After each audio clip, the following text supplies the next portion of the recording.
Hello, and welcome again to our new episode of Learning Lounge by My Learning Hello. Venue International. With me Yes. today is Ma'am Jill, Hello, everybody. and I'm Sir Ken Francis. So we are going to talk about the attention wars on competing with TikTok and YouTube in classroom. So Ma'am Jill, can you please, we will be reading some facts Yes. about this certain topic that that is circulating throughout the social media today, where the attention span of the kids, where they tackle about the attention span of the kids. So allow me to read this article that according to the 2023 study by Microsoft, the average human attention span has dropped from 12 seconds in 2000 to just 8 seconds today, shorter than a goldfish. Yes. Actually, some experts argue that it's not about having short attention span, but more of having the selective attention in a world full of stimuli, according Yes. to them. For you, Ma'am Jill, that you are handling kids in this setup Yes, in the majority of classroom. them are kids, actually. Majority of them are kids. Yes. So, sorry raman ta maka-handle of Preteens, teens, yes. yes. So, do you think that naay difference yun ang ilang attention span today? Yeah, absolutely. Naay difference in comparison So, siguro what do to you think are others. the factors na nakaapekto sa kanilang attention span? Well, one big factor of that is probably ang ilang nakasanayan from home, especially when it comes to their leisure time. Kung sa tuwa man good, mugawas man ta sa una. Yes, Well, in my yes. generation mostly, I agree. mugawas sa una, mudula, outside and touch grass. Engage with the real kids, di ba? Yes, but today it's more of very individualistic ang approach nila on that. So more on tablets, more on gadgets actually, electronics. So that's this you think is the factor why these kids na nagkaroon ng much more of attention span sa Yes. kanila. So in your teaching style, good Ma'am Jill, since you already you're already aware that the kids has shorter attention span, Mhm. what are the things that you consider or things that you do in order for you to catch the attention or get the attention of that kid or that student of yours? Thank you for that question. Very interesting. Actually, I use that same thing that distracts them to have their attention. Really? Yes, because for instance, if within a session, I notice that my student is really distracted, for instance, they're so quick to look at their phones and such, I actually use the phone to have them research on our particular lesson, just for it to be able to be the same medium that distracts them. It's the same medium that they will learn something from. Instead of distractions, you use that tool in order for them to learn. Yes. So, question is, from your experience, how has the student attention in the classroom changed over the years, and especially with the rise of short form of content like TikTok and YouTube? Is this really factor na nagkaroon sila ng short attention span? Do you think na nagkaroon din ng change of change sa kanilang perspective or change sa kanilang attitude sa classroom because of this platform like the TikTok and the YouTube? Yes, it did have effect on the children, especially since ang children man good is very on their growth process. One part of that is imitation. So whatever they see online, they would for sure imitate or embody to themselves. And obviously, if it's something bad, they will also adapt that. Yes, So because kids are not good listener. They are good Yes. imitator. yes, and They majority would of them are very imitate. visual. Yes, they would imitate saan sa ilang nakita. Like for example, yung teacher muna ilang nakita. So they would imitate because the kids kids na gamay pag yun, they wouldn't listen yun 100%. Lagi. They would imitate as you as sa imong experience pod ma'am, di ba, na dili nila gina-apply kung unsa ilang kadunggan, Yes. pero ilang gina-apply kung unsa ilang kakakita. Yes, especially that's- kanang How important a parent should be a role model for their kids. sorry. Yeah, especially kana bitaw kanang if you're the type of parent or teacher even na sige kasaba sa ilaha, eventually they get used to that and they won't listen anymore. So, Masanay. Yes, so that's again like you said, sir. It's they're very visual na learners. So more so very visual. So dapat we have to be careful with our actions as elders. Kasi also teachers also that our students has different built or lahi man na sila capabilities, Yes. strengths, and then their weaknesses. So do you think na lahi po dapat tag-approach ilaha? You teacher, lahi ba dapat tag-approach sa ilaha? Like they have short attention span but lahi magyapon na silang attitude. Lahi magyapon na silang behavior. So does it mean na lahi gyapon ato ang approach for that certain kind of kid? Si kid number 1, lahi ato ang behavior na ipakita sa iya. Si kid number 2, lahi attention na ipakita sa iya. Is that really necessary? I highly agree with that. Na dapat lahi-lahi, and we also need to be flexible as teachers when it comes to that, to the approaches. Kasi different mong ang pacing sa bata, and along with their pacing is different personalities. So naay uban very quick to feel frustrated or demotivated, and naay uban would take their, for example, they would get a low score and they would take it as a challenge to do better. But again, not everybody is like that. So gato. And as a teacher also, that you're handling kids, especially you're also handling kids with special needs. So we're not going to talk about that, but in general, you're handling kids with different background, with different behavior, attitude, but the same, ang ilang kapareho is bata sila. Yes, bata. So what are some specific na challenges na imong nakita or you faced when competing with digital distractions, and both inside or outside the classroom? I guess one good example is that when they're not in the mood, especially the younger ones, when they get frustrated and they cry, majority, if not all of them, would find comfort on their gadgets.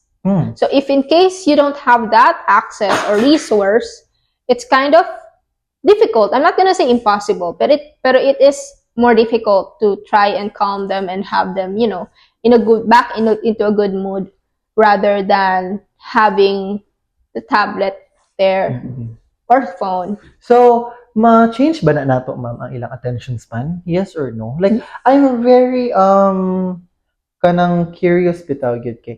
Like, the study shows that the kids gaka minimize na ilang attention span. Is there any possibilities na mas taas pa gyapon ilang attention span? Well, kids have a higher time slot to change more than adults. So of course, I highly believe they're capable of changing that. But it depends on the kid. Pero yes, it depends on the kid. Like you, sir, do you have any younger siblings, or are you the youngest? I do have younger sibling, the daughter of my sister, and we tend to expect good nga dili good mag-use sa gadgets. Na sila time to do their time. And also, our family is very big, manggod. So, we have a lot of kids. So, they could interact with their cousins, their siblings. So, dili gid sila ma-lock or ma-close gid sa isa gid ka door na kanang cellphone lang. Because, during morning, mamukaw gid na sila sa iyang mga cousins, if naa ang mga tanan cousins. Let's play together na. And then the only time na magka-screen time sila is that if udto ka dili man gid na sila pagawas sa udto or sa house, init yun kaayo. And after eating, they could use the TV, and then during that time they could spend something kay dili man pud 100% sa screen. Also they could interact with their kuan. So sa ako pong mga sa akong kakabantayan pud sa akong mga niece and sa akong mga nephew nga if mag-study sila, they could really focus sa ilang pag-study. For example, si cousin niya nag-study. Gusto po siya mag-study, gusto niya i-imitate yung cousin. And then kami po, maka-establish po mong authority na, okay, you guys study ha. Okay, kanina na time, I will not let you play. It's much more effective. We will not let you play if you don't study. Anak bitaw nga setup. So, at the same time, you set authority to the kid, but let them play also. But also, kung mag-play po sila, dili po dato always 100% screen time. Yes. Kay kung kana manggod sila, mas ma-imitate nila or mas ma-absorb nila kung unsay lang kakita through online and through the reality. Kay in reality, ang unsa man gud ilang ma-apply sa ilang self, kung unsa gud ilang kakita. Yes. So the more we show them these kind of videos or these kind of sa mga platform, maawat gud na nila. Mm-mm. Or then for example sa TikTok, di ba? As you can see sa TikTok, ang minute lang sa TikTok is 2 minute, 1 minute, sa una biya gaanad biya tag teleserye. So the attention span is mas taas. But currently, sige tag-scroll. So, and the kids also, gina-apply po na nila na mag-scroll sila sa TikTok or sa YouTube. So meaning, sa video pa lang daan, na sila kanang attention span, like small attention span, then they could apply it to, sa reading nila, kung magbasa ko. Yeah. Nagsige matag TikTok. Even me na-affect yapon ko, especially during pandemic. Yes, actually. Even I myself, and I'm not really the type that would go through my phone often. I can live with less screen time, pero during the COVID, I think it heightened the numbers of people that would go online. I really agree with you, ma'am. Wala man sa lain lingaw since it's dangerous to go out. Even sa imong pag-study online. Yes. Work online. Yes, everything Then chit-chat with your friends is online. So everything revolves in online world, di ba? Even the food. Yes, online. Even the foods. Even shopping, di ba? Yes. Even SNR na or even convenience store, pwede sila mo-deliver sa inyong bala in one tap of your phone. Di ba? So kung magsigit tag-use sa atong phone, maikuan din nato na mag-TikTok ta, or mag-YouTube ta, mag-FB ta, mag-Instagram ta. So, atong attention span also, as an adult, ma-affect gyapon. So, karon dito ako magbasa, bitaw ko, mawalang akong attention kay gusto ko mag-phone. Like, di ba, if ever itapad ni mo, yes, the temptation ba, if itapad ni mo si phone o si book, what would you get first? Ikaw, ma'am. Itapad mo si book o si phone. O sa bali mong kwaon. If naka sa situation na, support, bugnaw, tapos naghigda ka, phone and the book. Out of convenience ang phone. Since, kung book mong good, since I do read books, I have a lot of books at home. Pag books mong good, like ang actual hardbound, softbound na book, you cannot exactly change what type of book you're trying to read. Pero if sa phone, you're so quick to just scroll and read the story that you want to read. Kaysa katong isara na naara diha. And bugat tagod siya. So, kato. So, let's say that maghatag advice sa atong kuan. But dili man gito makatag advice sa kid kay di mo na sila maka-understand pa kaayo. So, let's get advice to the parent. Yes. Though disclaimer guys, we are not parent ourselves. Yes. You are Ma'am Jill. But we are educator that we handle different kids every day. So our knowledge and our ideas we will share our knowledge and ideas, and it is okay for you to explore other things rather than this, but we will just give advice there are many options that we think that is effective, especially for Ma'am Jill's way of teaching, di ba? So may nakikita siyang good thing tapos ina-apply niya. So can you please give us some advices on how the parent or the guardian should teach these young kids na magkaroon sila ng more focus sa kanilang pag-aral or more focus silang ginagawa rather than having screen time? Okay. So I will not say na totally iban ang bata from, having gadgets, because that's what everybody uses right now.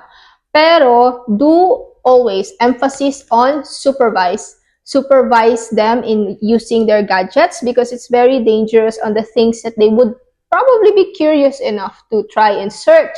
Now, we probably would not desire, you guys watching as parents, you won't desire for them to try and look at.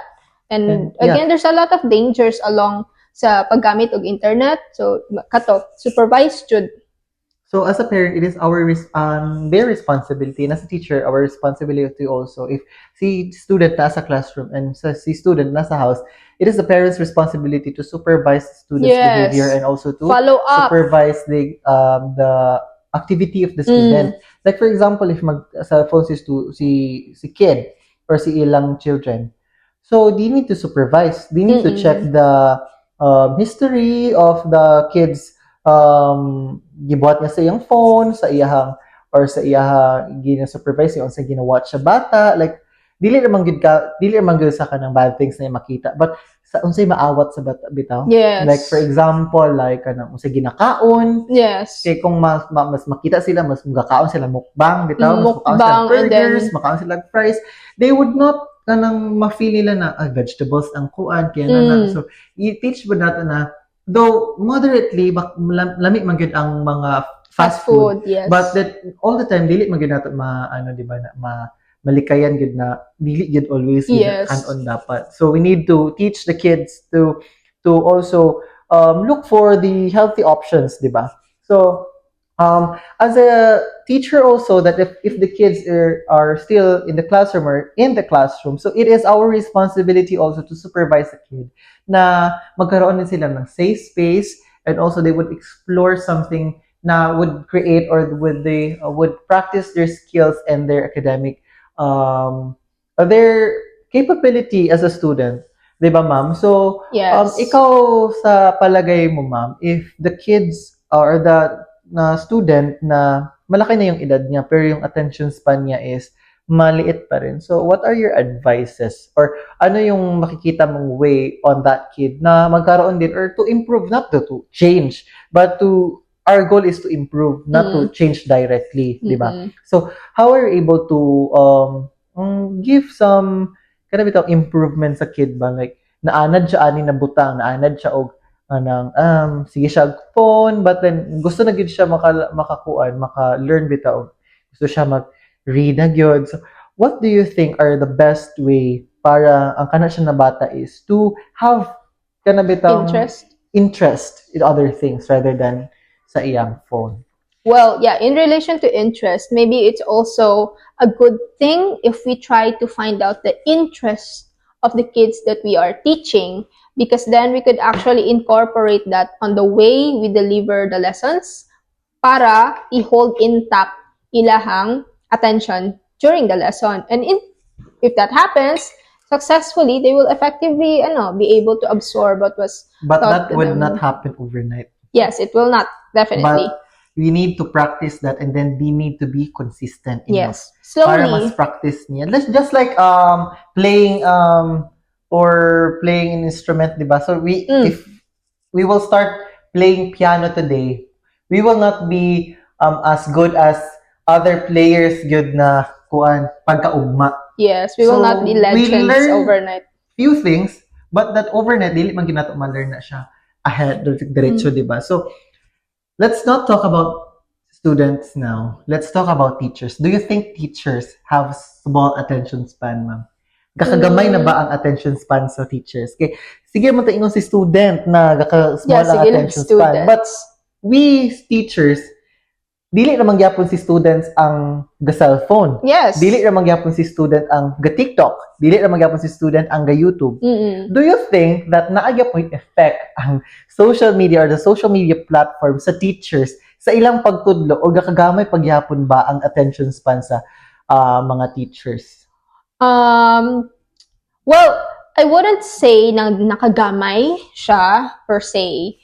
However, they are also prone to distractions, ang teachers. But they can, again, because they're teachers, they can juggle it better than the students. Pero there's still the part na ma-distract sila usahay, especially if like, there are some things that we need to check on our phone, like, so na may ulam unya, nag-text ba si mama, ni Ana, i-check man jud na, or like, wala pa may student, i-check sa anak ko, mag-scroll sa ako sa TikTok. So yeah, that's a kind of distractions, but I think it's workable when it comes to teachers. How about you, sir? Do you think, since ikaw, between the both of us, since teacher Kent is actually also a teacher, but majority of his students are actually teens? Yes, high school. Yes.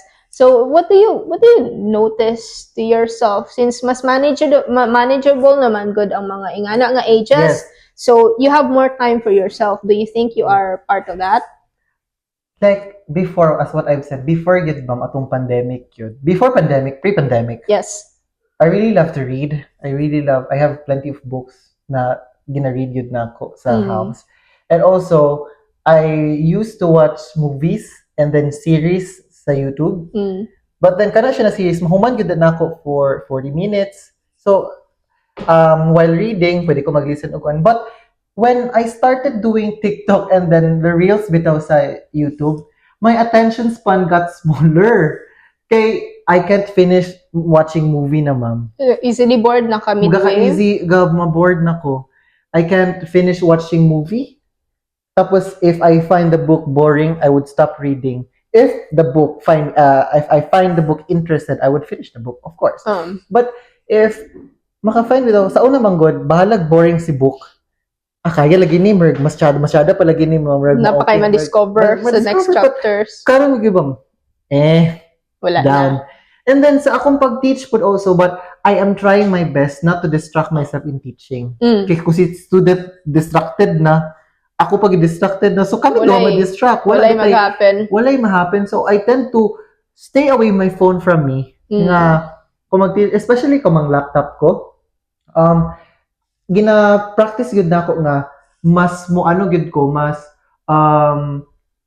gina-practice yun na ako nga, dili gyud ako incorporate gyud ang mag-Facebook ko while doing or mag-TikTok ko while teaching. Ma-distract bang good ko, mawala ko sa akong mind. So that's I think nga for me assessing myself na kuan na affect gyud ang ako ang attention span. Also, adult na gali ko. How much more sa kid, di ba? Yes. Ako nga adult, a teacher na gyud ko, na affect gyud ako ang attention span using TikTok and also using this kind of platform.